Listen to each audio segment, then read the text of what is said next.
അത്തേൽ ഇങ്ങനെ പിടിച്ചിട്ട് കഴുത്തേ കിടക്കുന്ന കൊന്ത ഒരു ഇത് കൂട്ട് തന്നെയാ, ഒരു കറുത്ത കൊന്ത എടുത്തിട്ട് ഒച്ചത്തില് ജപമാല ചൊല്ലുക. അത് മലയാളമാണെന്ന് നമുക്കറിയത്തില്ല, അതുപോലെയാണ് ചൊല്ലുന്നേ.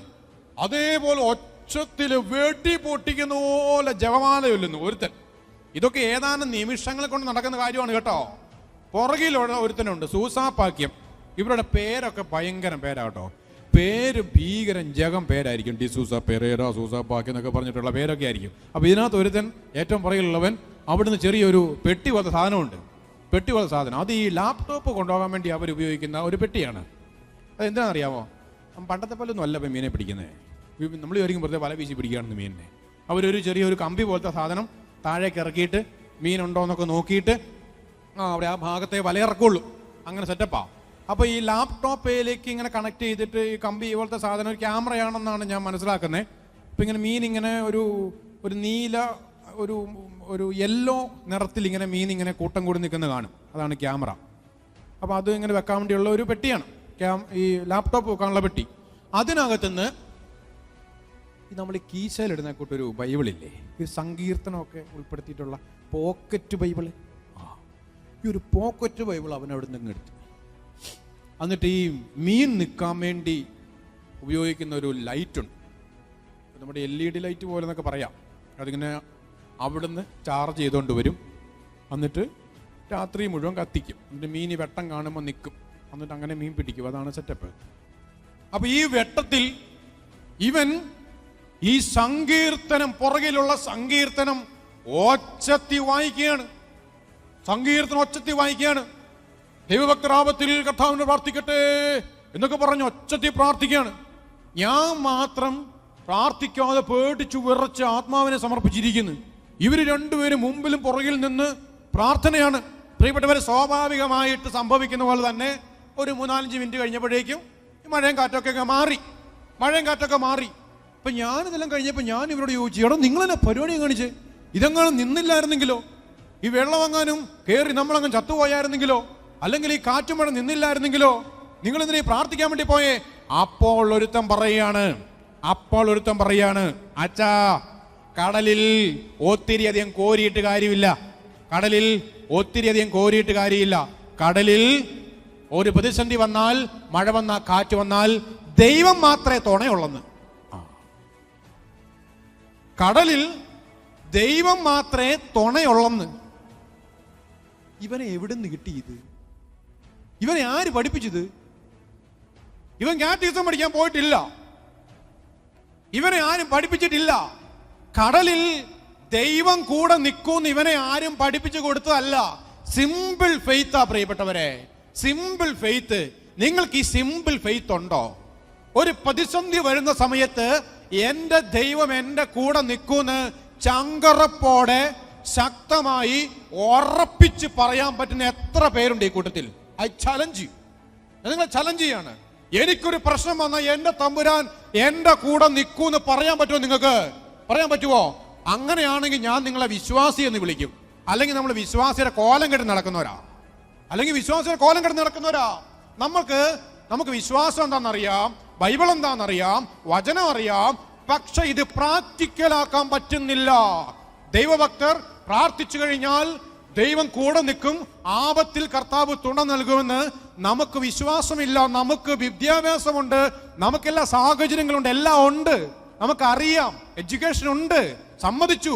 പക്ഷേ ഇത് പ്രാക്ടിക്കലാക്കാൻ പറ്റുന്നില്ല. പറഞ്ഞ ഹല്ലേലൂയ, ഹല്ലേലൂയ. അതുകൊണ്ട് ഇതൊരു വിശ്വാസമാണ് കേട്ടോ. നമുക്ക് മൊത്തത്തിൽ പേടിയാണ് പിശാചിനെ, ക്ഷുദ്രക്രിയകളെ, തെറ്റ്, തിന്മ അല്ലെങ്കിൽ പൈശാചിക ശക്തികളെ എല്ലാം നമുക്ക് പേടിയാണ് മൊത്തത്തിൽ. ദൈവം നമ്മളോട് എന്നും പറഞ്ഞിട്ടുള്ള ഒരു കാര്യമാണ്, അന്നും പറഞ്ഞിട്ടുണ്ട്, ഇന്നും പറയുന്നൊരു കാര്യമാണ്, ഭയപ്പെടേണ്ട, ഞാൻ നിങ്ങളുടെ കൂടെയുണ്ട്. നമുക്ക് പലപ്പോഴും ഭയം ഉണ്ടാകുന്നതിൻ്റെ കാര്യം, നമുക്ക് പിശാചിനെ, ഭൂതത്തെ, പ്രേതത്തെ, യക്ഷിയെ, ഇങ്ങനെയുള്ള മന്ത്രവാദ കൂടോത്രങ്ങളെ കണ്ണുവെക്കുന്നത് കൈനോട്ടക്കാരൻ വന്ന് പറഞ്ഞ് ഫലിപ്പിച്ചത് ഇങ്ങനെയുള്ള കാര്യങ്ങളെ പേടിയുണ്ടാകാൻ കാരണം ദൈവത്തെ പേടിയില്ലാത്തതിൻ്റെ ഒറ്റ കാരണം കൊണ്ടാണ്. നമുക്ക് യക്ഷിയെ പേടിയല്ലേ? ആലോചിച്ച് നോക്കി. യക്ഷിയെ പേടിയാ. നിങ്ങളൊരു കാര്യം ആലോചിച്ച് നോക്കണം. ഒരു യക്ഷിയുടെ പ്രധാന സവിശേഷതകൾ എന്തൊക്കെയാണ്? നീണ്ട മുടിയില്ലാത്തൊരു യക്ഷി ഇന്ന് വരെ നിങ്ങളെല്ലാം കണ്ടിട്ടുണ്ട്. വെള്ള സാരി ഉടുത്തേ യക്ഷി വരുള്ളൂ. ഒരു കളർ സാരി മേടിക്കാൻ കാശില്ലാത്ത പാവം യക്ഷി. എല്ലാ യക്ഷിയും വെള്ള സാരി ഉടുത്തേ വരുള്ളൂ, അല്ലേ? നല്ല വെള്ള നിറമുള്ള സുന്ദരികളായ യക്ഷിമാരായിരിക്കും. ഒരു ആദിവാസി ലുക്കുള്ള ഏതെങ്കിലും ഒരു യക്ഷിയെ നിങ്ങൾ എവിടെയെങ്കിലും കണ്ടിട്ടുണ്ടോ? ആരും കണ്ടിട്ടില്ല. അതിൻ്റെ കാല് നിലത്ത് തൊടുകയില്ല. ഇങ്ങനെ മുകളിൽ നടക്കുകയുള്ളൂ. ഈ യക്ഷി വരുന്ന സമയത്ത് ബാക്ക്ഗ്രൗണ്ട് മ്യൂസിക് ഒക്കെ ഉണ്ട്. ജി വിനി എന്നൊക്കെ പറഞ്ഞ് ബാക്ക്ഗ്രൗണ്ട് മ്യൂസിക് ഒക്കെ ഉണ്ട്. അത് പാലപ്പൂവിൻ്റെ മണമുണ്ട്. ഇടയ്ക്ക് വന്ന് നമ്മുടെ ചുണ്ണാമ്പ് ചോദിക്കും. എന്തൊക്കെ കലാപരിപാടിയാണ് നോക്കണം ഈ യക്ഷിക്ക്. പ്രിയപ്പെട്ടവർ, ഒരു കാര്യം നിങ്ങൾ ശ്രദ്ധിക്കണം. ഇങ്ങനൊരു സാധനം ഉള്ളതാണോ? ശരിക്കും പറഞ്ഞാൽ ഇങ്ങനൊരു സാധനം ഇല്ല. നമുക്കെല്ലാവർക്കും അറിയാം, ഇത് മീഡിയ ഉണ്ടാക്കിയിരിക്കുന്ന കാര്യമാണ്. നമുക്ക് ഈ ഭൂതപ്രേത ക്ഷുദ്രക്രിയകളെ അല്ലെങ്കിൽ യക്ഷി മറുത തുടങ്ങിയ സാധനങ്ങളെയൊക്കെ പേടിയാണ്. അല്ലെങ്കിൽ വ്യക്തികളെ പേടിയാണ്. ആരെങ്കിലും നമ്മളെ എന്തെങ്കിലും തരത്തിൽ സ്വാധീനിക്കുമോ എന്ന് പേടിയാണ്. ഒറ്റ കാര്യം, ഒരു വചനം പറയാനാണ് ഞാൻ ആഗ്രഹിക്കുന്നത്. വചനം ഇത് പൗലോസ്ലീഹ റോമായിലെ സഭയ്ക്ക് എഴുതിയ ലേഖനം 8-ാമത്തെ അധ്യായത്തിന്റെ 31-ാമത്തെ വചനം. ദൈവം നമ്മുടെ പക്ഷത്തെങ്കിൽ ആര് നമുക്കെതിരെ നിൽക്കും? ഈ ഒരു വിശ്വാസമില്ലാത്തത് കൊണ്ടാണ് നമ്മുടെ ഉള്ളിൽ പലതരത്തിലുള്ള ഭയവും പലതരത്തിലുള്ള പേടിയും കയറിക്കൂടിയിരിക്കുന്നത്.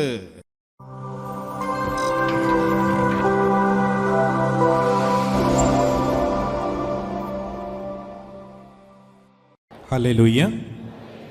ഞാൻ ഒരു ദിവസം ധ്യാനകേന്ദ്രത്തിലെ രാവിലെ ഒരു 6 മണി 6:15 ജപമാലയെല്ലാം കഴിഞ്ഞിട്ട് വെറുതെ ഇങ്ങനെ പുറത്തേക്ക് മെല്ലെ ഇങ്ങനെ ഇറങ്ങിയതാണ്. അപ്പോൾ ഒരു ചേടത്തിയും ഒരു 10-26 വയസ്സുള്ള ഒരു പയ്യനും കൂടെ താഴേന്ന് ഓടി ഇങ്ങ് വളരെ സ്പീഡിൽ ഇങ്ങനെ വരുന്ന ഞാൻ കണ്ടേ.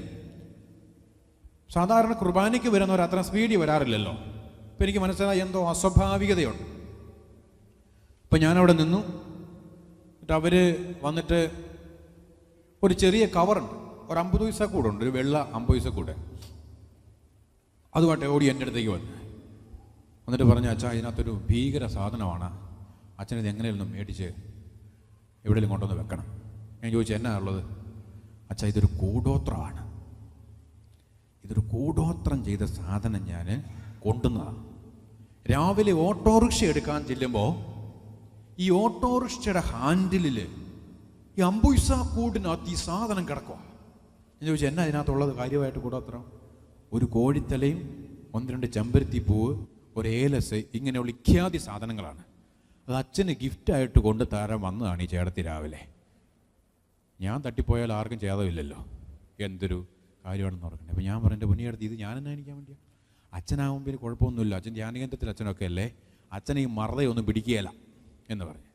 അപ്പം ഞാൻ പറഞ്ഞു, എന്നെ പിടിക്കുകയില്ല, അപ്പോൾ ഞാൻ തട്ടിപ്പോക്കോട്ടെ എന്നല്ലേ, അപ്പം നിങ്ങൾക്ക് കുഴപ്പമൊന്നുമില്ല. അച്ഛൻ അങ്ങനൊന്നും പറയരുത്, ഈ സാധനം കൊണ്ട് വീട്ടിൽ പോകാൻ പറ്റത്തില്ല എന്ന് പറഞ്ഞു. അപ്പം ഞാൻ ആ സാധനം മേടിച്ച് അവിടെ കൊണ്ടുപോയി. ഞാൻ കോഴി തലയും കാര്യങ്ങളൊക്കെ ഒരു ചേട്ടനുണ്ട്, പുള്ളിയോട് പറഞ്ഞു, ഇത് ഇന്നലെ മേടിച്ച കോഴിയുടെ തല എലിയോ അങ്ങനെ മരപ്പെട്ടി അങ്ങാണ്ട് മുറിച്ചോടി ഇട്ടതാണ്, ഏതോ കോഴിയിടാൻ തോന്നുന്നു. പുള്ളിയോട് പറഞ്ഞിട്ടുണ്ടെങ്കിൽ പുള്ളിക്ക് വരെ പേടിയാവും എന്ന് പറഞ്ഞിട്ട് ഇതുകൊണ്ട് കളഞ്ഞ്. പ്രിയപ്പെട്ടവരെ, ഇവരെ ഞാൻ സമാധാനിപ്പിച്ച് അങ്ങ് വിട്ട്. ഒരു വൈകുന്നേരമായപ്പോൾ ഇവർ വീണ്ടും വന്നിരിക്കുന്നു. എന്നാ പറ്റി? എൻ്റെ അച്ഛൻ ഈ കൂടോത്രം വെച്ച ശേഷം ഓട്ടോറിക്ഷ ഓടിച്ചു പോകുമ്പോൾ അതിൻ്റെ വീൽ ഊരിപ്പോയെന്ന്. ഞാൻ പറഞ്ഞു, എനിക്ക് തന്നതാണല്ലോ നിങ്ങൾ എനിക്കിത്, പിന്നെ എന്നാ കുഴപ്പം? എന്തെങ്കിലും ഏറ്റിട്ടുണ്ടാവുമെന്നൊരു പേടി, എന്തെങ്കിലും ഏറ്റിട്ടുണ്ടാവുമെന്നൊരു പേടി. അവരെ പറഞ്ഞ് സമാധാനിപ്പിക്കാൻ ഞാൻ പെട്ടപാട്. ഇടയ്ക്കിടയ്ക്ക് അവർ വരുമായിരുന്നു ധ്യാനകേന്ദ്രത്തിൽ. ചിലപ്പോൾ ഇതേപോലെ അച്ഛാ ഏലസ്, അച്ഛാ ഗുളികൻ എന്നൊക്കെ പറഞ്ഞ് ഓരോ സാധനമായിട്ട് വരും. എൻ്റെ മുറിയിൽ ഒരു ഷെൽഫിനകത്ത് ഇത്രയുള്ളൊരു കുപ്പിക്കകത്ത് ഇഖ്യാതി സാധനങ്ങളെല്ലാം ഞാൻ സൂക്ഷിച്ച് വെച്ചിട്ടുണ്ട്. തകിട്, ഏലസ് തുടങ്ങിയ സാധനങ്ങളൊക്കെ. നമുക്ക് മൊത്തത്തിൽ പേടിയാണ് പിശാചിനെ, ക്ഷുദ്രക്രിയകളെ, തെറ്റ്, തിന്മ അല്ലെങ്കിൽ പൈശാചിക ശക്തികളെ എല്ലാം നമുക്ക് പേടിയാണ് മൊത്തത്തിൽ. ദൈവം നമ്മളോട് എന്നും പറഞ്ഞിട്ടുള്ള ഒരു കാര്യമാണ്, അന്നും പറഞ്ഞിട്ടുണ്ട്, ഇന്നും പറയുന്നൊരു കാര്യമാണ്, ഭയപ്പെടേണ്ട. ഭയപ്പെടേണ്ട, ഞാൻ നിങ്ങളുടെ കൂടെയുണ്ട്. നമുക്ക് പലപ്പോഴും ഭയം ഉണ്ടാകുന്നതിൻ്റെ കാര്യം, നമുക്ക് പിശാചിനെ, ഭൂതത്തെ, പ്രേതത്തെ, യക്ഷിയെ, ഇങ്ങനെയുള്ള മന്ത്രവാദ കൂടോത്രങ്ങളെ കണ്ണുവെക്കുന്നത്, കൈനോട്ടക്കാരൻ വന്ന് പറഞ്ഞ് ഫലിപ്പിച്ചത്, ഇങ്ങനെയുള്ള കാര്യങ്ങളെ പേടിയുണ്ടാകാൻ കാരണം ദൈവത്തെ പേടിയില്ലാത്തതിൻ്റെ ഒറ്റ കാരണം കൊണ്ടാണ്. നിങ്ങൾ വിചാരിക്കും ഈ ഖത്തറിൽ ഇവിടെ ഈ വചനം പ്രാക്ടിക്കലാണോ എന്ന്. ഞാൻ ഇവിടെ വന്നിട്ട് ഒരു 15 മിനിറ്റ് കഴിഞ്ഞപ്പോൾ എനിക്ക് കിട്ടിയൊരു ഫോൺ കോളാണത്. ഇവിടെ 1-2 ഫാമിലി ഫോൺ കോൾ വന്ന് പറഞ്ഞതാണ്, അവർ ഭയപ്പെട്ടിരിക്കുകയാണ്. ചില ആൾക്കാർ ഞങ്ങളെ നശിപ്പിക്കാൻ ശ്രമിക്കുന്നു, അല്ലെങ്കിൽ രാത്രിയിൽ പുറത്തേക്ക് ഇറങ്ങാൻ പേടി. ഈ ഖത്തറിലാണെങ്കിൽ വെട്ടം കാരണം മനുഷ്യൻ നടക്കാൻ പറ്റത്തില്ല, വെളിച്ചമോ വെളിച്ചം. നാട്ടിലൊക്കെയാണ് ഇപ്പോൾ ഇരുട്ടുണ്ടെന്ന് വിചാരിക്കുക. ഇവിടെ പുറത്തിറങ്ങി കഴിഞ്ഞിട്ടുണ്ടെങ്കിൽ 3-4 ലൈറ്റ് അടിച്ച് പൊളിച്ചാലെന്ന് വിചാരിക്കും. അതേപോലെ ലൈറ്റാണ് അല്ലേ. ഇവിടെ വരെ പുറത്തിറങ്ങാൻ രാത്രി പേടിയോ. നമ്മൾ നാട്ടിൽ ചെന്ന് കഴിഞ്ഞിട്ടുണ്ടെങ്കിൽ നമുക്ക് പേടിയോ. സിമിത്തേരി പോകാൻ പേടി, ഭൂതത്തെ പേടി, യക്ഷിയെ പേടി. ശ്രദ്ധിച്ച പ്രിയപ്പെട്ടവരെ, മൊത്തത്തിൽ നമുക്ക് മനുഷ്യന്മാർക്ക് പേടിയാ. നമുക്ക് യക്ഷിയെ പേടിയല്ലേ? ആലോചിച്ച് നോക്കിയേ, യക്ഷിയെ പേടിയാ. നിങ്ങളൊരു കാര്യം ആലോചിച്ച് നോക്കണം. ഒരു യക്ഷിയുടെ പ്രധാന സവിശേഷതകൾ എന്തൊക്കെയാ? നീണ്ട മുടിയില്ലാത്തൊരു യക്ഷി ഇന്ന് വരെ നിങ്ങളെല്ലാം കണ്ടിട്ടുണ്ടോ? വെള്ള സാരി ഉടുത്തേ യക്ഷി വരുള്ളൂ. ഒരു കളർ സാരി മേടിക്കാൻ കാശില്ലാത്ത പാവം യക്ഷി. എല്ലാ യക്ഷിയും വെള്ള സാരി ഉടുത്തേ വരുള്ളൂ അല്ലേ. നല്ല വെള്ള നിറമുള്ള സുന്ദരികളായ യക്ഷിമാരായിരിക്കും. ഒരു ആദിവാസി ലുക്കുള്ള ഏതെങ്കിലും ഒരു യക്ഷിയെ നിങ്ങൾ എവിടെയെങ്കിലും കണ്ടിട്ടുണ്ടോ? ആരും കണ്ടിട്ടില്ല. അതിൻ്റെ കാല് നിലത്ത് തൊടുകയില്ല. ഇങ്ങനെ മുകളിൽക്കൂടെ നടക്കുകയുള്ളൂ. ഈ യക്ഷി വരുന്ന സമയത്ത് ബാക്ക്ഗ്രൗണ്ട് മ്യൂസിക്കൊക്കെ ഉണ്ട്. ജി വിനി എന്നൊക്കെ പറഞ്ഞ് ബാക്ക്ഗ്രൗണ്ട് മ്യൂസിക്കൊക്കെ ഉണ്ട്. അത് പാലപ്പൂവിൻ്റെ മണമുണ്ട്. ഇടയ്ക്ക് വന്ന് നമ്മുടെ ചുണ്ണാമ്പ് ചോദിക്കും. എന്തൊക്കെ കലാപരിപാടിയാണ് നോക്കണം ഈ യക്ഷിക്ക്. പ്രിയപ്പെട്ടവർ, ഒരു കാര്യം നിങ്ങൾ ശ്രദ്ധിക്കണം. ഇങ്ങനൊരു സാധനം ഉള്ളതാണോ ശരിക്കും പറഞ്ഞാൽ? ഇങ്ങനൊരു സാധനം ഇല്ല. നമുക്കെല്ലാവർക്കും അറിയാം, ഇത് മീഡിയ ഉണ്ടാക്കിയിരിക്കുന്ന കാര്യമാണ്. നമുക്ക് ഈ ഭൂതപ്രേത ക്ഷുദ്രക്രിയകളെ അല്ലെങ്കിൽ യക്ഷി, മറുത തുടങ്ങിയ സാധനങ്ങളെയൊക്കെ പേടിയാണ്. അല്ലെങ്കിൽ വ്യക്തികളെ പേടിയാണ്. ആരെങ്കിലും നമ്മളെ എന്തെങ്കിലും തരത്തിൽ സ്വാധീനിക്കുമോ എന്ന് പേടിയാണ്. ഒറ്റ കാര്യം, ഒരു വചനം പറയാനാണ് ഞാൻ ആഗ്രഹിക്കുന്നത്. വചനം ഇത് പൗലോസ്ലീഹ റോമായിലെ സഭയ്ക്ക് എഴുതിയ ലേഖനം 8-ാമത്തെ അധ്യായത്തിന്റെ 31-ാമത്തെ വചനം. ദൈവം നമ്മുടെ പക്ഷത്തെങ്കിൽ ആര് നമുക്കെതിരെ നിൽക്കും? ഈ ഒരു വിശ്വാസം ഇല്ലാത്തത് കൊണ്ടാണ് നമ്മുടെ ഉള്ളിൽ പലതരത്തിലുള്ള ഭയവും പലതരത്തിലുള്ള പേടിയും കയറി കൂടിയിരിക്കുന്നത്. പറഞ്ഞേ ഹല്ലേലൂയ. പ്രിയപ്പെട്ടവരെ, ഒറ്റ കാര്യം നിങ്ങൾ മനസ്സിലാക്കിയാൽ മതി. വേറെ ഒന്നും നിങ്ങൾ മനസ്സിലാക്കേണ്ട. നമ്മുടെ കൂടെ ദൈവമുണ്ടെങ്കിൽ ഏത് നട്ടപ്പാതിരായ്ക്കും ഏത് നട്ടുച്ചയ്ക്കും എതിലേ നമുക്ക് നടക്കാം, ആരെയും നമുക്ക് നേരിടാം, ആരോടും സംസാരിക്കാം. ഏത് മതത്തിൽ ക്ഷുദ്രക്രിയ ചെയ്യുന്ന വ്യക്തികളാണെങ്കിലും നമുക്ക് അവരോട് സംസാരിക്കാം.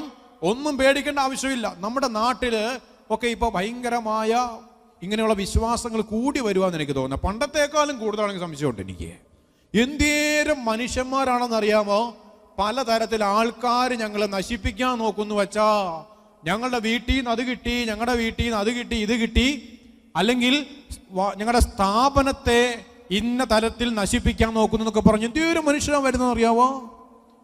ഒരു പക്ഷേ ഇവിടെയും ആ വിശ്വാസം, അത്തരത്തിലുള്ള വിശ്വാസം നമുക്കുണ്ടായിരിക്കാം. ആ സമയത്ത് ഒരു കാര്യം ഓർക്കണം. എന്ത്? വചനം, ദൈവം നമ്മുടെ പക്ഷത്തെങ്കിൽ ആരും നമുക്കെതിരെ നിൽക്കില്ല.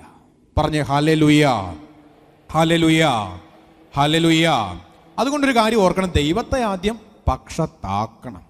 ദൈവത്തെ നമ്മൾ ആദ്യം പക്ഷത്താക്കി കഴിഞ്ഞാൽ വേറെ ഒരു ശക്തിയും നമുക്കെതിരെ നിൽക്കുകയില്ല. ഒരു വചനം പ്രിയപ്പെട്ടവരെ, പുറപ്പാട് പുസ്തകത്തിന്റെ ഒന്നാമത്തെ അധ്യായം തൊട്ട് നമ്മൾ ഇസ്രായേൽക്കാരെ കാണുന്നു. ഇവരെ നശിപ്പിക്കാൻ വേണ്ടി ഈജിപ്തുകാര് ചെയ്യാൻ പറ്റുന്നതിന്റെ സകലമാന കാര്യങ്ങളും ചെയ്യുന്നുണ്ട്. കാരണം എന്താ? ഇവരിങ്ങനെ വളർന്നു വരിക, ഇവരുദ്ദേശിക്കാത്ത രീതിയിൽ പെരുകി ഇങ്ങനെ വരികയാണ്. അപ്പോ എങ്ങനെയെങ്കിലും ഇവരെ നശിപ്പിക്കണം, എങ്ങനെയെങ്കിലും ഇവരെ ഇല്ലാതാക്കണം. അതിനുവേണ്ടി അവർ ചെയ്യുന്ന ഒന്നാമത്തെ കാര്യമാണ് വലിയ കഠിനാധ്വാനം കൊടുക്കുക. ഇവർ എഴുന്നേറ്റ് നിന്നാലല്ലേ ഇവർ വളരുകയും പെരുകയും ചെയ്യുള്ളൂ. അങ്ങനെ ഇവർ ഒത്തിരി അധികം കഷ്ടപ്പാടിനും കഠിനാധ്വാനവും കൊടുത്ത സമയത്ത് ഈ ഇസ്രായേൽക്കാർ ദൈവത്തെ വിളിച്ചപേക്ഷിച്ച് പ്രാർത്ഥിച്ചു എന്ന്.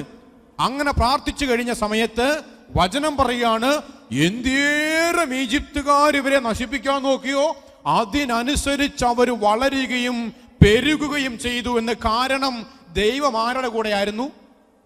ഇസ്രായേൽക്കാരുടെ കൂടെ. ദൈവം ആരുടെ കൂടെയാണ് എന്നതുപോലെ ഇരിക്കും വളർച്ചയും തളർച്ചയും. ദൈവം ആരുടെ കൂടെയാണോ അതുപോലെ ഇരിക്കും വളർച്ചയും തളർച്ചയും. പറഞ്ഞേ ഹല്ലേലൂയ, ഹല്ലേലൂയ. രണ്ടാമത്, ഈജിപ്തുകാര് ഷിഫ്ര പൂവ എന്ന് പറയുന്ന 2 സൂതി കർമ്മങ്ങളെ വെച്ചിട്ട് ഉണ്ടാകുന്ന പിള്ളാരെ എല്ലാം അങ്ങ് തട്ടിക്കളയാന്ന് വിചാരിക്കുകയാണ്. തട്ടിക്കളഞ്ഞേക്കാണ്. ശ്രദ്ധിച്ചേ, വചനം പറയാണ്, ഈ സൂതി കർമ്മിണികൾക്ക് തോന്നുകയാണ് പിള്ളാരെ കൊല്ലണ്ടെന്ന്. ദൈവം തോന്നിപ്പിക്കുന്നതാ. കാരണം ദൈവം ഇസ്രായേൽക്കാരുടെ കൂടെ ആയപ്പോഴേക്കും ഈ സൂതി കർമ്മിണികൾക്ക് തോന്നുകയാണ് ഇവരുടെ പിള്ളാരെ കൊല്ലണ്ട എന്ന്. കാരണം ദൈവം കൂടെ നിൽക്കുക. വീണ്ടും ആദ്യജാതരെ അങ്ങ് കൊന്നേക്കാൻ പറഞ്ഞ അടുത്ത കൽപ്പന എത്രാമത്തെയാണ് പറയപ്പെട്ടവർ? ഇത് 3ാമത്തെ പ്രാവശ്യമാണ് കേട്ടോ ഈ അടവ്. ഈജിപ്തുകാർ 1ഉം 2ഉം ഒന്നുമല്ല, 3ാമത്തെ അടവാ എടുക്കുന്ന. എന്ത്? ഉണ്ടാകുന്ന ആദ്യജാതരെ അങ്ങ് കൊന്നു കളഞ്ഞേക്ക്. പക്ഷേ നമുക്കറിയാം ഇസ്രായേൽക്കാര് മോചിതരാകുന്നത് ഉണ്ടായ ഒരു ആദ്യജാതനിൽ നിന്ന്. ആര്? മോശ. കാരണം എന്താ? ദൈവം പക്ഷത്തെങ്കിൽ ആരും എതിര് നിൽക്കുകയില്ല. ദൈവം നമ്മുടെ കൂടെ ഉണ്ടെങ്കിൽ ആരും നമുക്കെതിരെ നിൽക്കുകയില്ല. പറഞ്ഞേ ഹല്ലേലൂയ, ഹല്ലേലൂയ. അതുകൊണ്ട് ഒരു കാര്യം നിങ്ങൾ ഓർക്കണം, ദൈവത്തെ പക്ഷത്താക്കണം. ദൈവാനുഗ്രഹം വേണം, ഒരുക്കം വേണം, പ്രാർത്ഥന വേണം. അവിടെ ധ്യാനകേന്ദ്രത്തിൽ ചിലപ്പോ ഈ പൊസസ്ഡ് ആയിട്ടുള്ള ആൾക്കാരെ ഇങ്ങനെ കൊണ്ടുവരും. നിങ്ങൾ കണ്ടിട്ടുണ്ടോ എന്ന് എനിക്കറിയത്തില്ല. ഈ പൊസഷൻ ഇങ്ങനെ ആൾക്കാരിങ്ങനെ അഭ്യാസം പ്രകടനം നടത്തുന്നത് കണ്ടിട്ടുള്ളവർ കൈപൊക്കിക്ക്. കണ്ടിട്ടുള്ളവർ ഇവിടെ കണ്ടിട്ടുണ്ട്. ഒന്ന് നന്നായിട്ട് കൈ നോക്കിയേ. 1, 2. പിന്നെ വേറെ നിങ്ങൾ കണ്ടിട്ടില്ലല്ലേ? ഓക്കെ. നമ്മൾ വിചാരിക്കും ഇതൊന്നും ഇല്ലെന്ന് കേട്ടോ, അല്ലേ?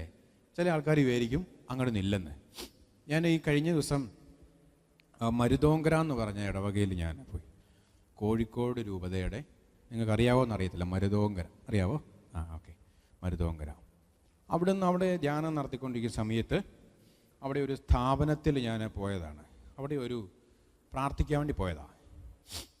പ്രാർത്ഥിച്ചുകൊണ്ടിരുന്ന സമയത്ത് ഒരു പയ്യൻ അവിടുന്ന് ഇങ്ങ് പാഞ്ഞിങ്ങ് വന്ന് അവിടെ കിടന്ന് തലയും കുത്തി മറിയലും അഭ്യാസം, ജനലേ കയറലും, ആകെ മൊത്തം കാറലും ബഹളമല്ല. ഇന്നത്തെ കാലത്തും പൊസഷനൊക്കെ ഉണ്ട്. പിശാച് ചിലപ്പം പലതരത്തിൽ നമ്മളെ സ്വാധീനിക്കും. എപ്പോഴും അങ്ങനെ ആവണമെന്നില്ല കേട്ടോ. ഒരു ഈ ധ്യാനകേന്ദ്രത്തിലൊക്കെ ഇങ്ങനെയുള്ള ആൾക്കാരെ കൊണ്ടുവന്ന് കഴിയുമ്പോൾ പലരും പല രീതിയിലാണ് അത് എക്സ്പ്രസ് ചെയ്യുന്നത്. എന്നെ ഒരു പ്രാവശ്യം കസാര എടുത്ത് അടിക്കാൻ വേണ്ടി വന്നു ഒരാൾ. കസാര എടുത്തിട്ട് അടിക്കാനിങ്ങ് വന്നു, ചാട്ടി ഇങ്ങോട്ട് വന്നു. ആ സമയത്ത് നമ്മൾ പേടിച്ചു കഴിഞ്ഞാൽ തീർന്നു, നമുക്ക് ഒരുക്കമില്ലെങ്കിൽ തീർന്നു. ദൈവം നമ്മുടെ കൂടെ ഇല്ല എന്ന് ഒരു നിമിഷമെങ്കിലും നമുക്ക് തോന്നിക്കഴിഞ്ഞാൽ തീർച്ചയായിട്ട് പിശാച് എന്നെ ആക്രമിക്കും, ഉറപ്പ്. അച്ഛനെന്ന് പറഞ്ഞിട്ട് കാര്യമില്ല, വചനം പറയുന്ന പറഞ്ഞിട്ട് കാര്യമില്ല. നമുക്ക് ഒരുക്കമില്ല എന്ന് പിശാചിന് തോന്നിക്കഴിഞ്ഞാൽ ഉറപ്പ് സംഭവിച്ചിരിക്കും. സ്ത്രീകളാണ് പൊസസ്ഡ് ആയിട്ട് വരുന്നതെങ്കിൽ അവർ നമ്മളെ എങ്ങനെയെങ്കിലും സ്വാധീനിക്കാൻ ആദ്യം ചിലപ്പോൾ ശ്രമിക്കും. പുരുഷന്മാരാണെങ്കിൽ ചിലപ്പോൾ പണം വരെ തരാൻ ചിലപ്പോൾ ഓഫർ ചെയ്യും നമ്മളോട്. നിങ്ങൾ ആദ്യമായിട്ടായിരിക്കും കേൾക്കുന്നത്. ഇതൊക്കെ നടക്കുന്ന കാര്യമാണ് കേട്ടോ. ഒരു പ്രാവശ്യം ഞാൻ തൃശ്ശൂർ ഒരു സ്ഥലത്ത്, നിങ്ങൾ പറഞ്ഞാൽ അറിയാം, അതുകൊണ്ട് അങ്ങ് വ്യക്തമാക്കുന്നില്ല, ഒരു സ്ഥലത്ത് ധ്യാനത്തിന് പോയിട്ട് ഒരു വീട്ടിൽ പ്രാർത്ഥിക്കാൻ വേണ്ടി പോയി. അപ്പം ഞാനിങ്ങനെ അന്ന് വലിയ ഒരുക്കമൊന്നും വലിയ കാര്യമായിട്ട് നടത്തിയില്ല. ഒരു പക്ഷേ എൻ്റെ ഒരു ഓവർ കോൺഫിഡൻസ് എന്ന് ഞാൻ പറയും. ഒത്തിരി ധ്യാനത്തിന് പോയിരിക്കുന്നു, ഒത്തിരി ഇങ്ങനെയുള്ള കാര്യങ്ങൾ ചെയ്തിരിക്കുന്നു, അതുകൊണ്ട് ഇതിലൊന്നും വലിയ കാര്യമില്ല, വലിയ ഒരുങ്ങേണ്ട ആവശ്യമൊന്നുമില്ല എന്നൊക്കെ ഞാൻ ചിന്തിച്ചു. അങ്ങനെ ഞാൻ ഈ ശുശ്രൂഷയ്ക്ക് പോയി. അവരുടെ വീട് ഒരു അമ്പലത്തിൻ്റെ ഒക്കെ അടുത്താണ്. പറയാനാണെങ്കിൽ വലിയ ഹിസ്റ്ററിയാണത്, ഒത്തിരി കാര്യങ്ങൾ പറയാനുണ്ട്, വലിയ കഥയാണ്. ഇതെല്ലാം കഴിഞ്ഞിട്ട് ഞാൻ തിരിച്ച് വന്ന് കിടന്നുറങ്ങി. അപ്പം ഞാൻ അന്ന് എൻ്റെ കയ്യിലുണ്ടായിരുന്ന ഒരു വിശുദ്ധ ബെനഡിക്റ്റിൻ്റെ ഒരു കുരിശുണ്ട്. ഞാൻ അങ്ങനെയുള്ള കാര്യങ്ങൾക്ക് ഉപയോഗിക്കുന്ന ഒരു കുരിശാണ്. ആ കുരിശ് എൻ്റെ തലേണയുടെ അടിയിൽ വെച്ചിട്ടാണ് ഞാൻ സാധാരണ ഉറങ്ങുന്നത്. അതെൻ്റെ ഒരു വിശ്വാസം, അങ്ങനെയാണ് കിടന്നുറങ്ങുന്നത്. പ്രിയപ്പെട്ടവരെ, നിങ്ങൾ വിശ്വസിക്കുമെന്ന് എനിക്കറിയത്തില്ല. ഞാൻ കിടന്നുറങ്ങി പിറ്റേ ദിവസം രാവിലെ എഴുന്നേറ്റ് ഇങ്ങനെ ആദ്യം ഇങ്ങനെ തപ്പി നോക്കും ഈ കുരിശ് ഇങ്ങനെ തപ്പി നോക്കുമ്പോൾ കുരിശ് അവിടെ കാണുന്നില്ല. തപ്പിൽ നോക്കിയിട്ട് കാണുന്നില്ല. ഞാൻ വല്ല എഴുന്നേറ്റ് നോക്കുമ്പോൾ ഈ വിശുദ്ധ കുരിശ് താഴെ വീണിട്ട് പിരിഞ്ഞ് ഒടിഞ്ഞു കിടക്കുന്നു. ഈ ഇങ്ങനത്തെ ഒരു ഇരുമ്പ് കുരിശ് ആർക്കാണ് പിരിക്കാൻ പറ്റുന്നത്? ആർക്കാണ് ഒട്ടിക്കാൻ പറ്റുന്നത്? ഞാൻ ഞെട്ടിത്തരിച്ചവിടെ നിന്ന് എഴുന്നേറ്റ്, രാവിലെയാണെന്ന് ഓർക്കണം, ഈ വിശുദ്ധ കുരിശ് പിരിഞ്ഞു ഒടിഞ്ഞ് താഴെ കിടക്കുന്നു. ഇത് ചുറ്റിക കൊണ്ട് അടിച്ചാൽ പോലും ഇത് പൊട്ടുകയല്ല. ഈ സാധനം പിരിക്കാനും ഓടിക്കാനും ഒറ്റയാൾക്കേ പറ്റുള്ളൂ. ദൈവത്തിൻ്റെ എതിർ ശക്തി ആരാണോ അതിനുശേഷം എനിക്ക് കിട്ടാവുന്നതിൻ്റെ മാക്സിമം അടി സഹനം കിട്ടുകയും ചെയ്തു. ഒരു 1.5 മാസം കൊണ്ട് ഞാൻ ആവശ്യത്തിന് മേടിച്ചെടുത്തു, എൻ്റെ അഹങ്കാരം കാരണം, എൻ്റെ ഒരുക്കുലായ്മ കാരണം കൊണ്ട്.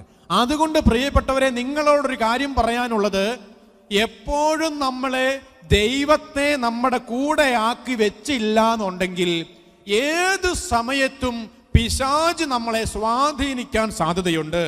ഒരുപക്ഷെ നമ്മുടെ ജോലി മേഖലകളിൽ അല്ലെങ്കിൽ ഏതെങ്കിലും തരത്തിലുള്ള അവസ്ഥകളിൽ പിശാചിന് കയറിക്കൂടാനുള്ള സാധ്യതയുണ്ട്, ദൈവം കൂടെ ഇല്ലെങ്കിൽ.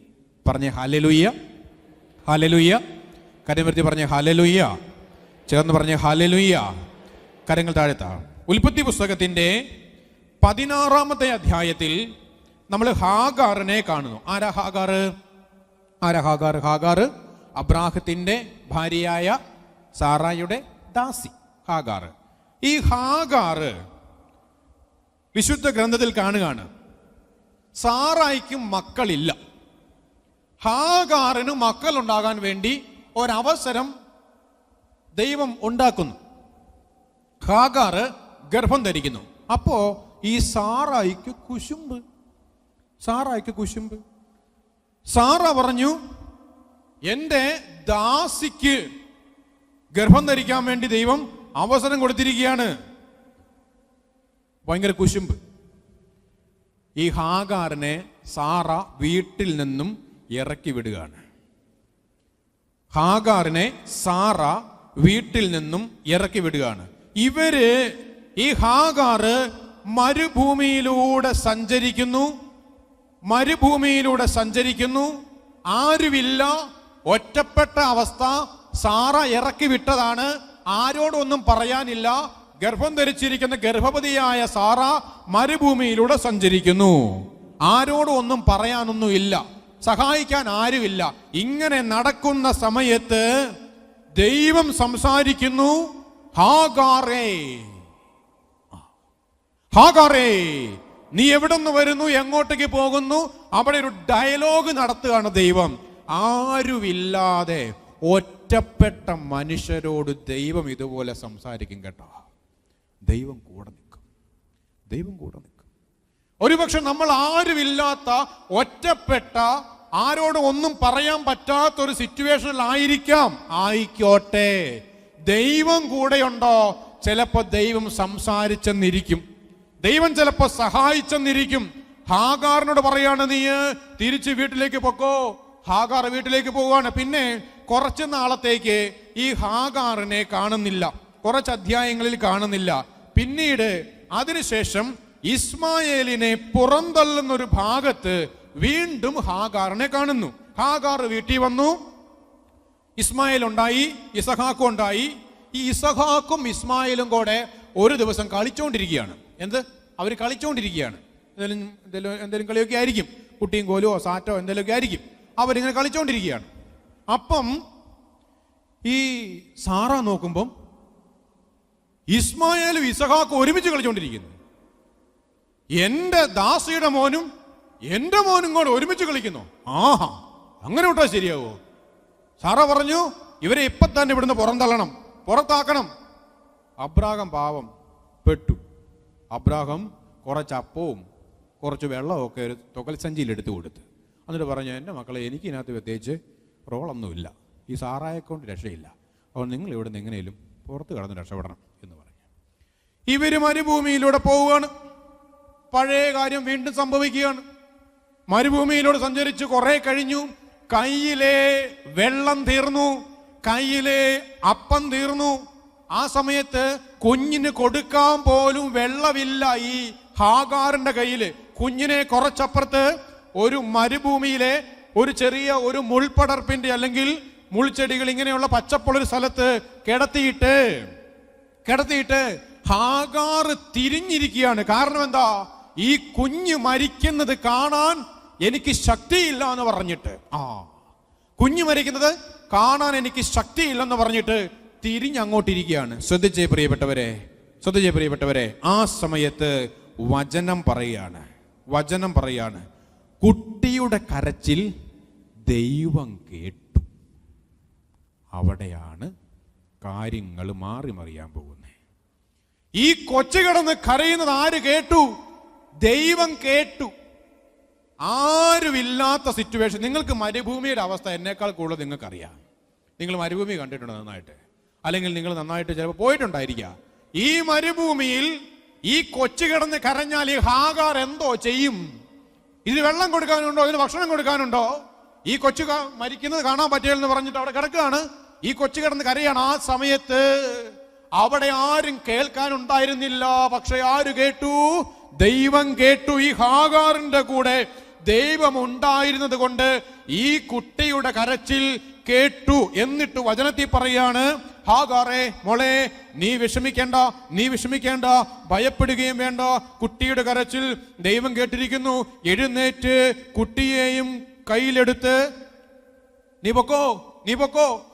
നിന്നെ, ഈ കുട്ടീനെ ഞാൻ വലിയൊരു ജനതയാക്കും. എന്നിട്ട് ഒരു ചെറിയ അരുവി അവിടെ കാണിച്ചു കൊടുക്കാണ്. ഈ ഹാഗാർ എന്ന് അതിനകത്ത് വെള്ളമെടുത്ത് കൊച്ചിന് കൊടുക്കുകയാണ്. വീണ്ടും വചനത്തിൽ പറയാണ്, ആ മരുഭൂമിയിൽ കിടന്ന് കരഞ്ഞിരുന്ന ഇസ്മായേലിനെ മരുഭൂമിയിൽ തന്നെ വളർത്തിയെന്ന്. ദൈവം കൂടെ ഉണ്ടെങ്കിലുള്ള പ്രത്യേകതയാണിത്. നിങ്ങൾ ഒരു പക്ഷേ ഈ മരുഭൂമിയിൽ കിടന്ന് കഷ്ടപ്പെടുന്ന മനുഷ്യരായിരിക്കും.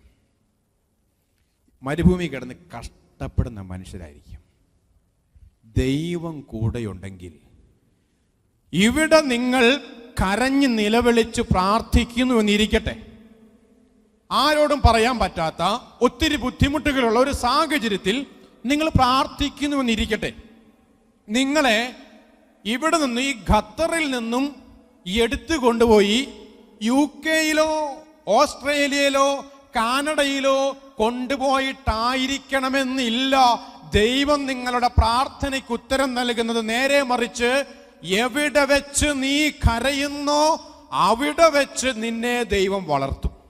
കരമുയർത്തി പറഞ്ഞേ ഹല്ലേലൂയ. കരങ്ങൾ താഴ്ത്താം. നിങ്ങൾ ഇവിടെ വെച്ച് കരഞ്ഞ് പ്രാർത്ഥിച്ചാ, നിങ്ങൾ ഇവിടെ വെച്ചാ ദൈവം ഉയർത്താൻ പോരുന്നേ.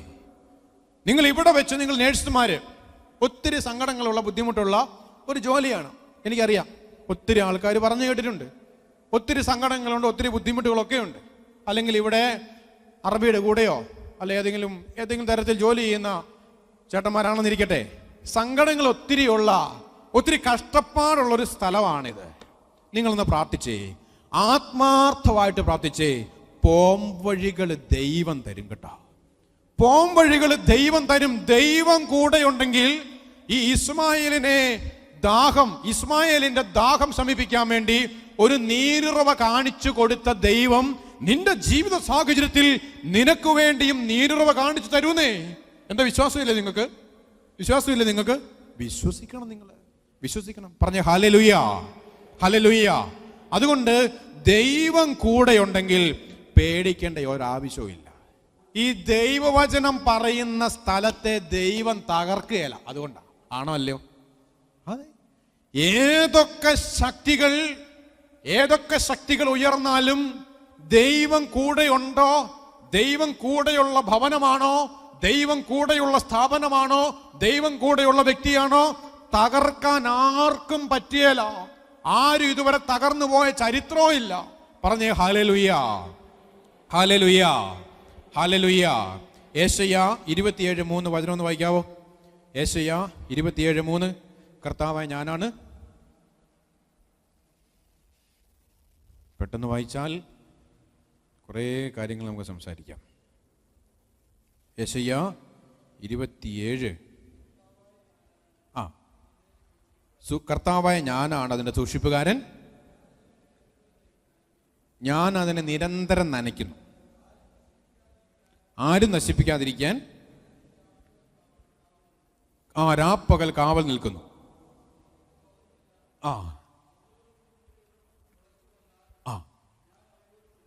മതി മതി മതി മതി. ഇത് ദൈവത്തോട് ചേർന്ന് നിൽക്കുന്ന ഒരു വ്യക്തിയെ പറ്റി ദൈവം പറയുന്ന കാര്യമാ. ഞാൻ എന്ത് അവന് വേണ്ടി ചെയ്യും, ഞാൻ എന്ത് അവന് വേണ്ടി ചെയ്യും. ശ്രദ്ധിച്ചേ പ്രിയപ്പെട്ടവരെ, നമ്മുടെ ജീവിതത്തെ തകർക്കാൻ പല ആൾക്കാരും നോക്കിക്കഴിഞ്ഞാലും ദൈവം കൂടെ ഉണ്ടെങ്കിൽ നമ്മൾ തകർന്നു പോവുകയല്ല. ഒരുപക്ഷെ നമ്മുടെ കുടുംബത്തിൽ തന്നെയുള്ള ഭർത്താവായിരിക്കാം, ഭാര്യയായിരിക്കാം, സഹോദരങ്ങളായിരിക്കാം നമ്മളെ തകർക്കാൻ വേണ്ടി നോക്കുന്ന ആൾക്കാര്. പക്ഷേ ദൈവം കൂടെയുണ്ടെങ്കിൽ നമ്മൾ തളർന്നു പോവുകയില്ല, നമ്മൾ ഒരിക്കലും നശിച്ചു പോവുകയില്ല. ഇത് ഒരു വലിയ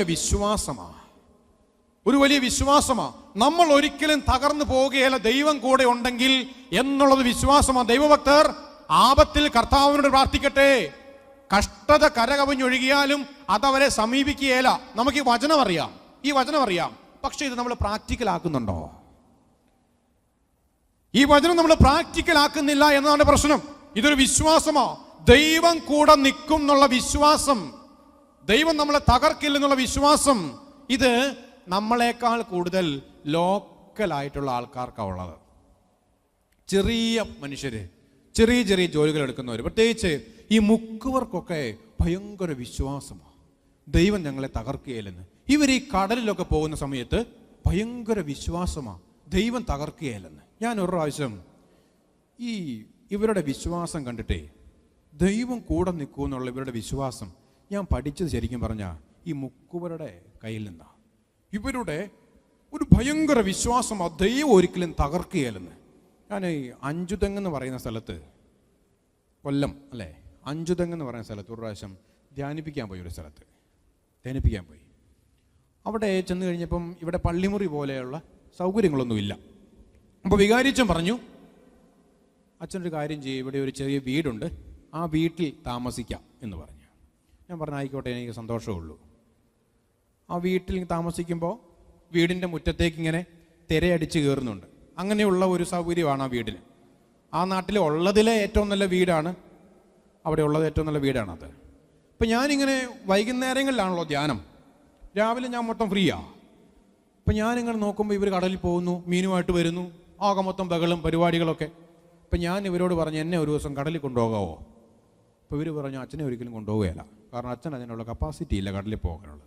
അപ്പം ഞാൻ പറഞ്ഞു, കടലിൽ പോകാൻ വേണ്ടി മാത്രമേ കപ്പാസിറ്റിയുടെ ആവശ്യം, കടലിൽ എല്ലാവർക്കും പോകത്തില്ല, മനുഷ്യന്മാരെല്ലാം കടലിൽ പോകുന്നേ. അതൊന്നും അല്ല, അങ്ങനെയൊന്നും.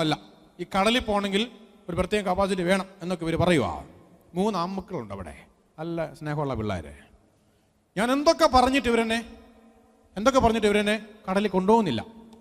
ഞാൻ ധ്യാനമെല്ലാം കഴിഞ്ഞ് ഞാൻ തിരിച്ചു പോന്നു. പിന്നെ ഒരു പ്രാവശ്യം ഞാൻ തിരുവനന്തപുരം സൈഡിലേക്ക് പോയപ്പോൾ ഇവരുടെ വീട്ടിൽ കൂടെ ഞാൻ കയറി. കാരണം 4 ദിവസം അവിടെ താമസിച്ചതാ. അപ്പം നല്ല അടുപ്പമായി, ഇടയ്ക്ക് ഇവരെ വിളിക്കും അങ്ങനെയൊക്കെ. അപ്പം ഞാൻ ഇവരുടെ വീട്ടിലൊന്ന് സന്ദർശിക്കാം എന്ന് കരുതി പോയതാ.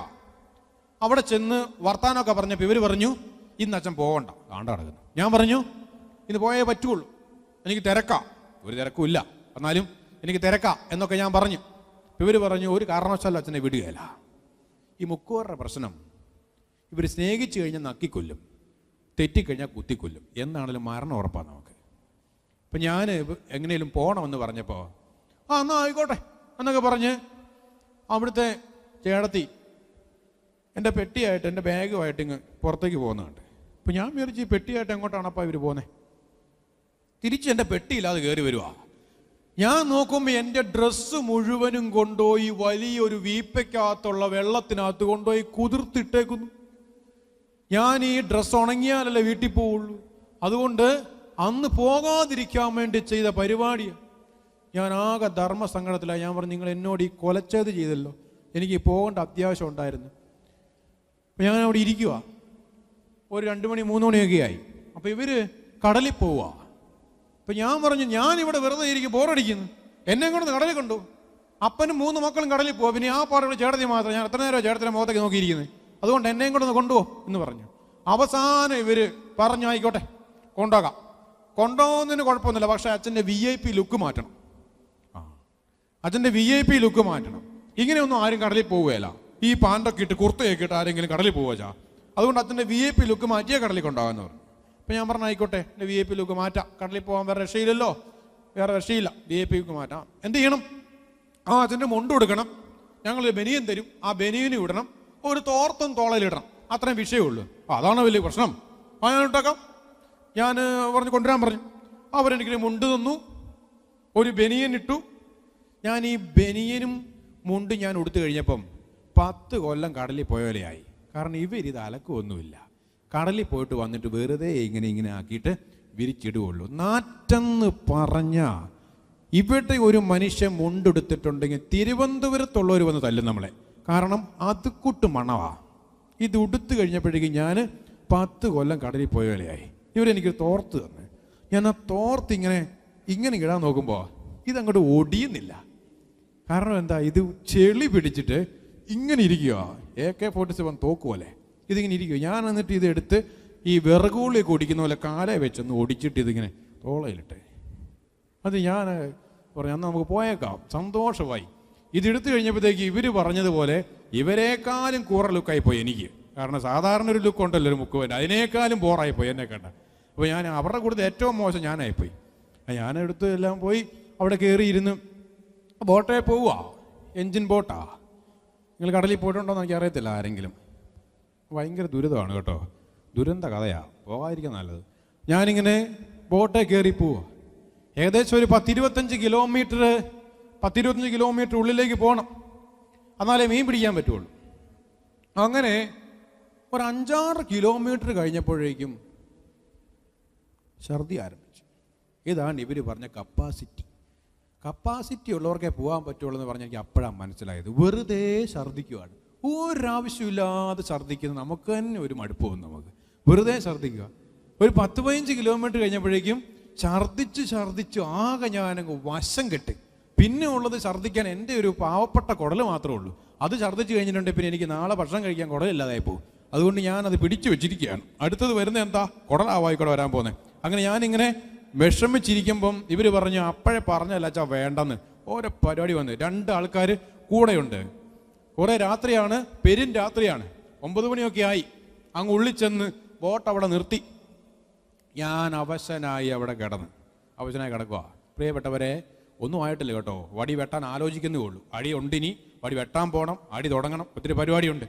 അപ്പോൾ ചെറുതായിട്ട് മഴ പെയ്യാൻ വേണ്ടി തുടങ്ങി. ഈ മഴ അങ്ങ് കൂടി നല്ല ശക്തമായ മഴയായി. ഈ കടലിൽ മഴ പെയ്തു കഴിഞ്ഞാൽ ശരിക്കും നമുക്ക് വേദന എടുക്കും.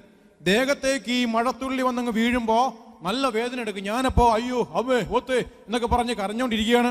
അപ്പോൾ ഇവരൊരു ടാർപ്പ കൊണ്ടുവന്ന് എന്നെ അങ്ങ് മൂടി. ഞാൻ ഇങ്ങനെ പൊതിഞ്ഞിരിക്കുകയാണ്. ഞാൻ ഈ കടലിൽ പോകാനുണ്ടായ കാരണം, കർത്താവ് ഈശോ മിശിഹാ ഈ സുവിശേഷത്തിൽ കടലും മീൻപിടുത്തവുമായിട്ട് ബന്ധപ്പെട്ട് കുറേ കാര്യങ്ങൾ പറഞ്ഞിട്ടുണ്ട്.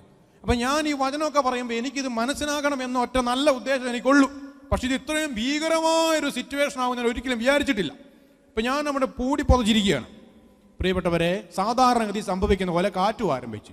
ഈ കാറ്റ് ആരംഭിച്ചു കഴിഞ്ഞപ്പോഴേക്കും ഈ എഞ്ചിൻ ബോട്ടല്ലേ, ഇത് നിർത്തിയിട്ടേക്കുമല്ലേ, ഇത് ഭീകരമായ ആട്ടം. ഇവർക്ക് നല്ല ശീലമാ. മുമ്പിൽ നിൽക്കുന്ന ഒരുത്തനുണ്ട്, പുറകിൽ നിൽക്കുന്ന വേറൊരുത്തനുണ്ട്. ഇവർ നമ്മുടെ നാട്ടിലെ ബസ്സിലെ കണ്ടക്ടർമാർ നിൽക്കുന്ന പോലെ അങ്ങോട്ടൊന്നാടി ഇങ്ങോട്ടൊന്നാടി മുമ്പോട്ടൊന്ന് മാറി അങ്ങനെ നിൽക്കുവാണ്. ഞാൻ അങ്ങോട്ട് തെറിക്കുന്നു ഇങ്ങോട്ട് തെറിക്കുന്നു, ഉരുളുന്നു, ആകെ മൊത്തം പ്രശ്നം. ഭീകരമായ കാറ്റ്, അതിൻ്റെ കൂടെ ഈ തിരയടിച്ച് വെള്ളം വീഴുന്നുമുണ്ട്. അപ്പൊ ഇവര് ഒരു മുറം പോലത്തെ സാധനമുണ്ട്, അതുകൊണ്ട് ഇങ്ങനെ കോരിക്കളയുക. മുറം പോലത്തെ സാധനം കോരിക്കളയുക. അപ്പൊ ഞാൻ തീരുമാനിച്ചു അധികം താമസിക്കാതെ ബോട്ട് മുങ്ങി 3 എണ്ണവും ചാവും. ഞാൻ എൻ്റെ ആത്മാവിനെ ഈശോയ്ക്ക് സമർപ്പിച്ച് ഈ കടലിൽ കിടന്ന് മരിക്കാനാണല്ലോ എൻ്റെ കർത്താവ് എൻ്റെ വിധി. വീട്ടുകാർക്ക് പോലും എൻ്റെ ബോഡി കിട്ടുകയില്ല. ഈ മീനെല്ലാം കൂടെ കൊത്തി തിന്നും, ഒരു പുരുകം പോലും വീട്ടുകാർക്ക് കിട്ടത്തില്ല എന്നൊക്കെ ഞാൻ ഇങ്ങനെ ചിന്തിച്ച് ആത്മാവിനെ സമർപ്പിച്ച് ഞാൻ ഇരിക്കുകയാണ്. ഇവർ കോരലോ കോരല്ല. ഈ കോരിയിട്ട് ഈ സാധനം തീരുന്നില്ല. നമ്മൾ ഈ വലിയ തിര വന്നു കഴിയുമ്പം എഞ്ചിൻ ബോട്ടാണ്, ഇതിങ്ങനെ പൊങ്ങും മുകളിലേക്ക്, തിരയുടെ മുകളിലേക്ക്. അപ്പം നമ്മൾ മുകളിൽ നോക്കുമ്പോൾ വലിയൊരു കൊക്ക പോലെ തോന്നും, താഴോട്ട് തോന്നും. അത് താഴുന്നതിന് മുമ്പേ അടുത്ത തിര വന്ന് കയറുക. അപ്പോൾ ഈ വെള്ളം അടിച്ച് കയറിക്കൊണ്ടിരിക്കുക. കുറച്ചു നേരം കഴിഞ്ഞപ്പോൾ ഇവർ കോരിയിട്ട് വെള്ളം തീരുന്നില്ല. ഇവന്മാർ കോരൽ നിർത്തി. ഞാൻ പറഞ്ഞു കോര്, നമ്മളിപ്പോൾ ചാകും, നിങ്ങൾ കോരൽ നിർത്തിയിരിക്കുന്നത്. ഞാനാണെങ്കിൽ എനിക്ക് വയ്യ, അതുകൊണ്ട് ഞാൻ അവിടെ ഇരിക്കുകയാണ്. ഞാൻ ഇവരോട് ആജ്ഞാപിക്കുകയാണ് കോരാന്ന് പറഞ്ഞിട്ട്. ഇവർ കോരൽ നിർത്തിയിട്ട് ഒരു കാര്യം ചെയ്യാൻ പോകണം കേട്ടോ, അത് പറയാനാ. അവർ കോരൽ നിർത്തിയിട്ട് മുമ്പിൽ ഒരുത്ത നിപ്പുണ്ട്, ഒരു കൊടി പോലത്തെ സാധനം, ഇങ്ങനെ ലൈറ്റ് പിടിച്ചിട്ട് സാധനം. അത്തേലിങ്ങനെ പിടിച്ചിട്ട് കഴുത്തേ കിടക്കുന്ന കൊന്ത, ഒരു ഇത് കൂട്ട് തന്നെയാ, ഒരു കറുത്ത കൊന്ത എടുത്തിട്ട് ഒച്ചത്തില്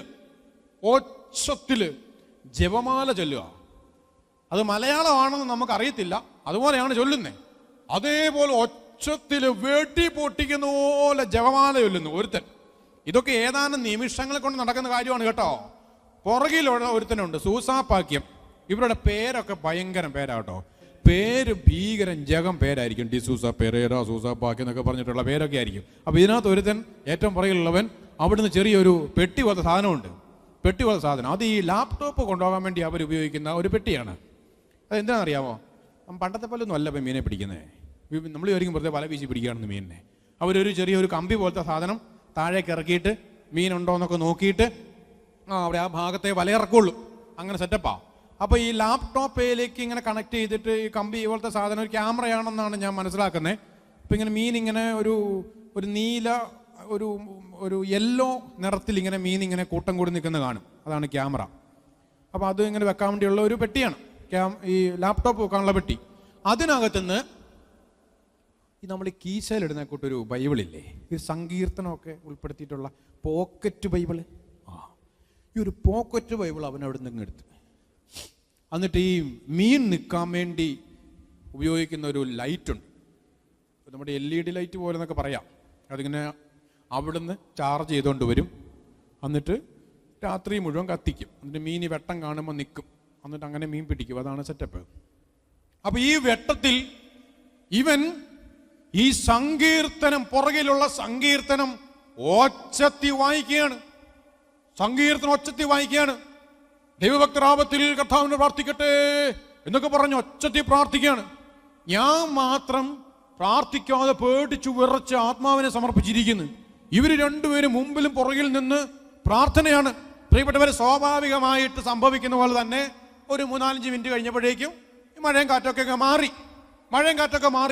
അപ്പൊ ഞാനിതെല്ലാം കഴിഞ്ഞപ്പോൾ ഞാൻ ഇവരോട് ചോദിച്ചു, എടാ നിങ്ങളെന്നെ പരിപാടി കാണിച്ച് ഇതെങ്ങാനും നിന്നില്ലായിരുന്നെങ്കിലോ, ഈ വെള്ളമെങ്ങാനും കയറി നമ്മളങ്ങ് ചത്തുപോയായിരുന്നെങ്കിലോ, അല്ലെങ്കിൽ ഈ കാറ്റും മഴ നിന്നില്ലായിരുന്നെങ്കിലോ, നിങ്ങൾ എന്തിനാ പ്രാർത്ഥിക്കാൻ വേണ്ടി പോയേ? അപ്പോൾ ഒരുത്തൻ പറയാണ്, അച്ഛാ, കടലിൽ ഒത്തിരി അധികം കോരിയിട്ട് കാര്യമില്ല. കടലിൽ ഒരു പ്രതിസന്ധി വന്നാൽ, മഴ വന്നാൽ, കാറ്റ് വന്നാൽ ദൈവം മാത്രമേ തുണയുള്ളെന്ന്. കടലിൽ ദൈവം മാത്രമേ തുണയുള്ളെന്ന്. ഇവനെ എവിടുന്ന് കിട്ടി ഇത്? ഇവനെ ആര് പഠിപ്പിച്ചത്? ഇവൻ കാറ്റീസം പഠിക്കാൻ പോയിട്ടില്ല.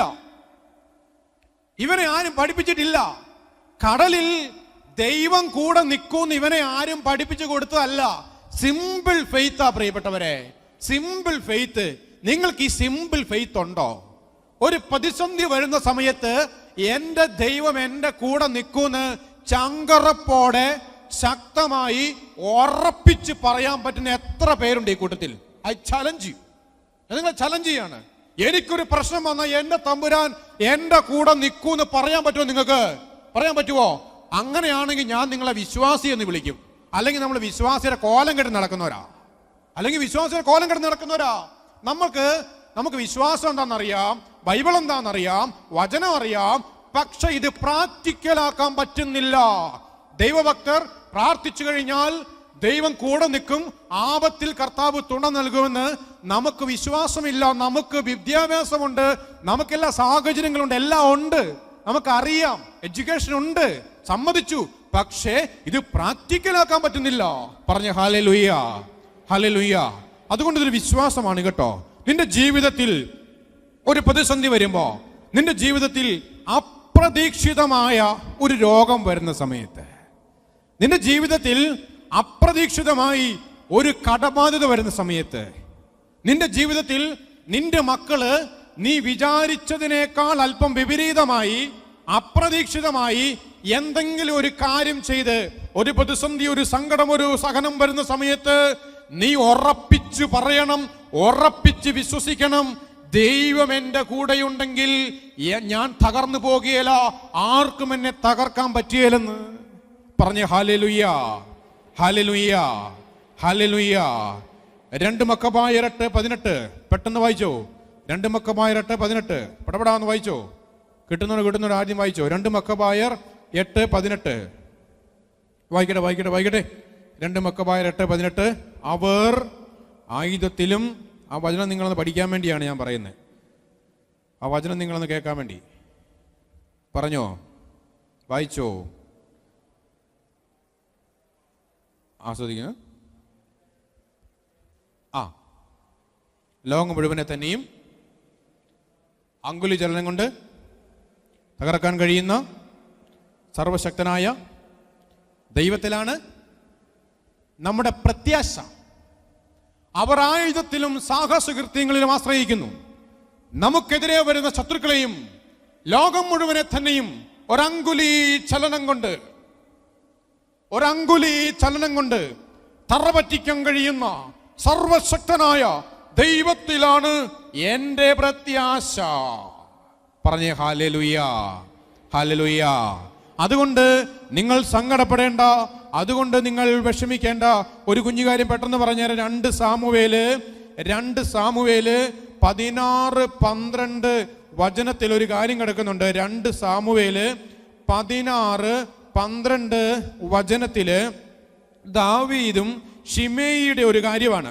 ദാവീദ് ബഹൂറിമിൽ എത്തിയപ്പോ സാവൂളിന്റെ ബന്ധുവായ ഗരയുടെ മകൻ ശിമേയി, ശ്രദ്ധിച്ചോണം കേട്ടോ, ശിമേയി ശാപം ചൊരിഞ്ഞുകൊണ്ട് പുറപ്പെട്ടു വന്നു. അവൻ ദാവീദിനെയും ദാസന്മാരുടെയും നേരെ കല്ലെറിയാൻ വേണ്ടി തുടങ്ങി. അവരിങ്ങനെ ശപിക്കുകയാണ്. ആ സമയത്ത് കൂടെ ഉണ്ടായിരുന്ന അബിഷായി, അത് തന്നെയല്ലേ കൂടെ ഉണ്ടായിരുന്ന ആ വ്യക്തിയുടെ പേര് നോക്കട്ടെ. ആ വ്യക്തിയുടെ പേര് കൂടെ ഉണ്ടായിരുന്ന സെരയുടെ മകൻ അബിഷായി, അത് തന്നെ സെരയുടെ മകൻ അബിഷായി പറഞ്ഞു. ശ്രദ്ധിച്ചോണം, ദാവീദിനെ ശിമേയി എന്ന് പറയുന്ന വ്യക്തി ശപിക്കുന്ന സമയത്ത് അബിഷായി എന്ന് പറയുന്ന ദാവീദിന്റെ കൂടെയുള്ള സഹോദരൻ അല്ലെങ്കിൽ അംഗരക്ഷകൻ എന്ന് വേണമെങ്കിൽ പറയാണ്, ഈ ചത്ത പട്ടി എന്റെ യജമാനനായ രാജാവിനെ ശപിക്കുന്നോ, ഞാൻ അവന്റെ തല വെട്ടിക്കളയട്ടെ. ആ സമയത്ത് ദാവീദ് പറയുന്ന ഒരു കാര്യമാണ്. തൻ്റെ ദാസന്മാരോട് പറഞ്ഞു, കർത്താവ് എൻ്റെ കഷ്ടത കണ്ട് അവൻ്റെ ശാപത്തിന് പകരം എന്നെ അനുഗ്രഹിച്ചേക്കും. നിങ്ങൾ വിശ്വസിക്കേണ്ട കാര്യമാണ് കേട്ടോ. കർത്താവ് എൻ്റെ കൂടെയുണ്ടെങ്കിൽ എൻ്റെ ഈ ബുദ്ധിമുട്ട് കണ്ടിട്ട് അവൻ എന്നെ ശപിച്ചാലും എൻ്റെ ദൈവം എനിക്കത് അനുഗ്രഹമാക്കി മാറ്റും. പറഞ്ഞേ ഹല്ലേലൂയ, ഹല്ലേലൂയ. അവന്റെ ശാപം എനിക്ക് അനുഗ്രഹമാകുമെന്ന്.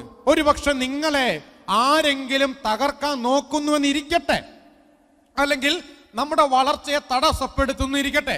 നിങ്ങൾ ജോലി ചെയ്യുന്ന കമ്പനിയിൽ ഉള്ള ഒരു വ്യക്തി, നിങ്ങളുടെ തൊട്ടു മുകളിലുള്ള ഒരു ഹെഡ് നേഴ്സ്, അല്ലെങ്കിൽ നിങ്ങളുടെ ഒരു ഓഫീസർ നിങ്ങളെ കാണുമ്പോൾ ആ മനുഷ്യന് കലിപ്പാ, നിങ്ങളെ കാണുമ്പോൾ ആ മനുഷ്യന് വെറുപ്പാ. എങ്ങനെയെങ്കിലും ഇവനെ ഒന്ന് തകർക്കണം, അല്ലെങ്കിൽ ഇവൻ രക്ഷപ്പെടാൻ പാടില്ല, ഇവന് നന്നായിട്ട് ജോലി ചെയ്യാൻ വേണ്ടി പാടില്ല എന്നൊരു ധാരണയിൽ നിങ്ങളുടെ ജീവിതത്തിൽ ആ വ്യക്തി ഒരു വിലങ്ങത്തടിയായി മാറുന്നു എന്നിരിക്കട്ടെ.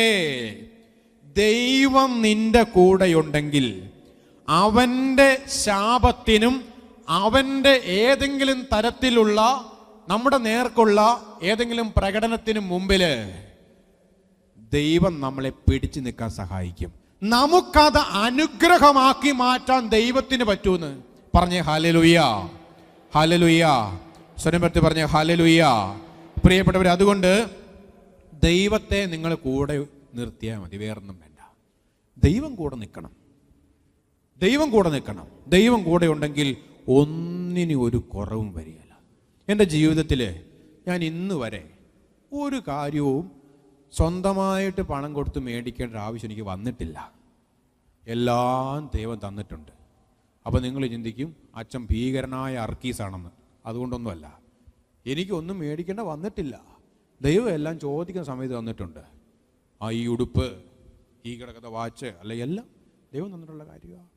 നിങ്ങൾ നന്നായിട്ട് ദൈവത്തോട് ചേർന്ന് നിൽക്കുന്ന മനുഷ്യരാണോ, നന്നായിട്ട് ചേർന്ന് നിൽക്കുന്ന മനുഷ്യരാണോ, നിന്റെ ആവശ്യങ്ങൾ അറിഞ്ഞ് ദൈവം തരും. ഇന്ന് നിങ്ങളിന്ന് പ്രാർത്ഥിക്കാൻ വേണ്ടി വന്ന, കൗൺസിലിങ്ങിന് വേണ്ടി വന്നിരുന്ന ആൾക്കാർക്ക് കുറച്ച് പേർക്കെങ്കിലും മനസ്സിലായി കാണും, നിന്റെ ജീവിതത്തിലെ തലമുടിയിഴ പോലും ദൈവം കാണുന്നുണ്ട്, അറിയുന്നുണ്ടെന്ന്.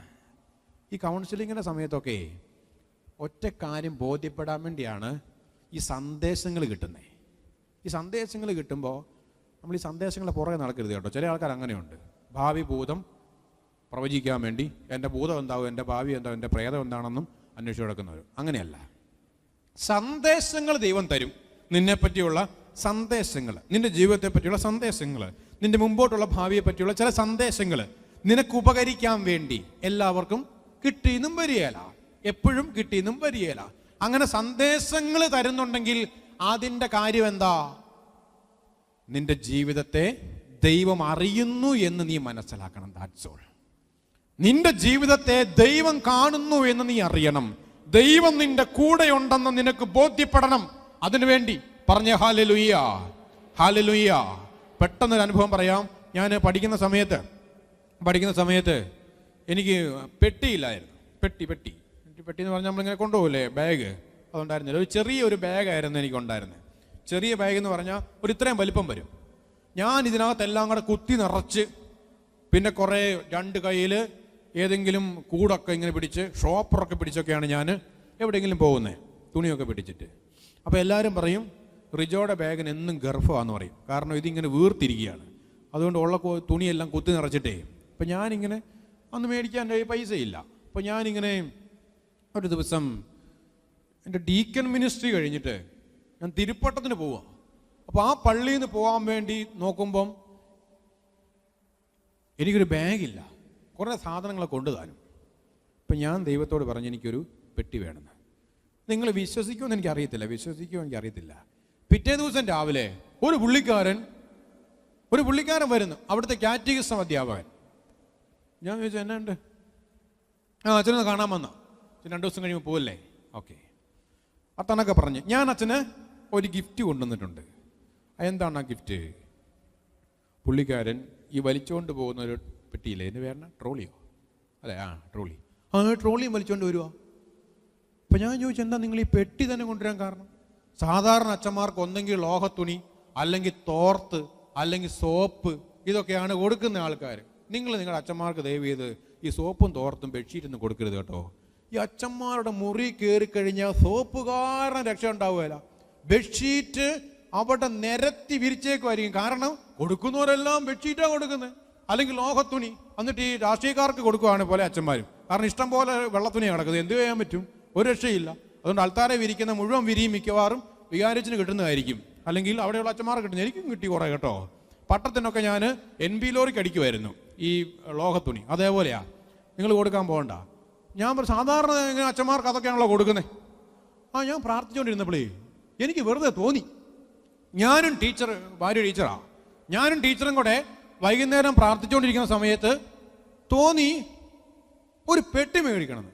ആ അച്ഛൻ്റെ സ്വഭാവം അനുസരിച്ച് ഞാൻ വിചാരിച്ചു ശവപ്പെട്ടിയായിരിക്കുന്നു, തമാശയൊക്കെ പുള്ളി പറഞ്ഞ് ശവപ്പെട്ടിയായിരിക്കുന്നത്. പിന്നെയാണ് മനസ്സിലായത് അച്ഛനെ വേപ്പിയുടെ ആവശ്യമില്ലെന്നൊക്കെ എന്നൊക്കെ പറഞ്ഞ് പുള്ളി ഒരു പെട്ടി കൊണ്ടുവന്നു. നോക്കണേ, നമ്മുടെ കൂടെ ദൈവം ഉണ്ടെങ്കിൽ നമ്മൾ ചോദിക്കുന്ന സാധനം തരും. എനിക്ക് പറയാൻ ഇഷ്ടം പോലെ അനുഭവമുണ്ട്. ഒത്തിരി മനുഷ്യന്മാരുടെ അനുഭവം എനിക്കറിയാം. വേണമെങ്കിൽ ഞാൻ 12 മണി വരെ ഇവിടെ നിന്നിട്ട് വേണേൽ പറയാം. എന്നാൽ പറയട്ടെ, തുടങ്ങട്ടെ. എന്നാൽ 12 വരെ ഒന്ന് പറയാം ഞാൻ. ആയിക്കോട്ടെ. എന്ന് നിങ്ങൾ അവിടെ നിന്ന് ഇവിടെ കല്ല് കിട്ടാത്തതുകൊണ്ടല്ല, നിങ്ങൾ കല്ല് കുറിക്കറിയും ചിലപ്പോൾ.